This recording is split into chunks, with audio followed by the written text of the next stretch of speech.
Who was Jesus Christ? This question has shaped civilizations, inspired billions, and continues to resonate across cultures and centuries. Today, we're diving deep into understanding Jesus not just as a historical figure, but as the Lord, exploring what this title means and why it has transformed countless lives throughout history. When we talk about Jesus as Lord, we're stepping into territory that goes far beyond simple biography. The word Lord in the original Greek texts, Kyrios, carried immense weight in the ancient world. It was a title reserved for rulers, masters, and even the Roman emperor himself.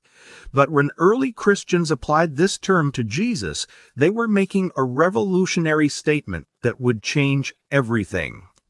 Let's start with the basics. Jesus of Nazareth lived roughly 2,000 years ago in 1st century Palestine. But here's where things get fascinating.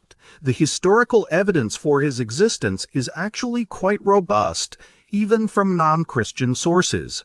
Roman historians like Tacitus and Jewish historians like Josephus mention him, confirming that this wasn't just a mythical figure, but a real person who walked the earth. But calling Jesus Lord goes way beyond acknowledging his historical existence. When we examine the New Testament writings, we see something extraordinary happening. The disciples, these ordinary fishermen, tax collectors, and common people, began proclaiming that their teacher, who had been crucified like a common criminal, was actually the Lord of all creation. Think about how audacious that claim was in their context. The transformation in these followers is remarkable.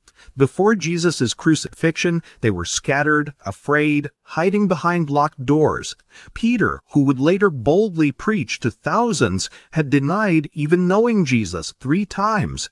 Yet something happened that turned these frightened individuals into fearless proclaimers of Jesus as Lord. They weren't just saying he was a good teacher or a wise prophet. They were declaring him to be God himself, worthy of worship and absolute allegiance. This brings us to one of the most profound aspects of Jesus' identity as Lord, the claim to divinity. Throughout the Gospels, we see Jesus making statements that would be considered blasphemous if they weren't true. He claimed to forgive sins, something only God could do. He said, "Before Abraham was, I am," using the sacred name of God from the Old Testament.